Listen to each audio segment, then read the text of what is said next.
ഒരാൾക്ക് റുക്കൂ കിട്ടിയാൽ ഇമാമിന്റെ കൂടെ റക്അത്ത് കിട്ടുന്നതാണ്. അപ്പോൾ റുക്കൂ കിട്ടിയാൽ റക്അത്ത് കിട്ടും. പക്ഷേ ഇതിന് ചില മാനദണ്ഡങ്ങളുണ്ട്. ഏതൊക്കെയാണ് മാനദണ്ഡങ്ങൾ?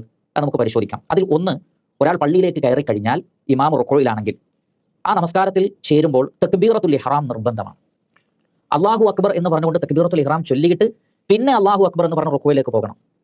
തക്ബീറത്തുൽ ഇഹ്റാം റുക്നാണ്. അത് ചൊല്ലിയിട്ടില്ലെങ്കിൽ അയാളുടെ നമസ്കാരം സ്റ്റാർട്ട് ആയിട്ടില്ല എന്നാണ് അർത്ഥം. നമ്മൾ നമ്മുടെ അനുഭവത്തിൽ പലപ്പോഴും കണ്ടിട്ടുണ്ട്, അറിവില്ലാത്ത പലരും അവർ നേരെ റുക്കൂയിലേക്ക് പോകുന്നു. അത് തെറ്റാണ്. നമസ്കാരം ബാത്തിലായി പോകും. ആ നമസ്കാരം ബാത്തിലായി പോകും. അതുകൊണ്ട് തക്ബീറത്തുൽ ഇഹ്റാം ചൊല്ലി എന്ന് ഉറപ്പ് വരുത്തണം. തക്ബീറത്തുൽ ഇഹ്റാമിന്റെ അല്ലാഹു അക്ബർ എന്നൊരാൾ പറഞ്ഞിട്ട് റുക്കൂയിലേക്ക് പോകുമ്പോഴുള്ള അല്ലാഹു അക്ബർ പറഞ്ഞിട്ടില്ലെങ്കിലും പ്രശ്നമില്ല.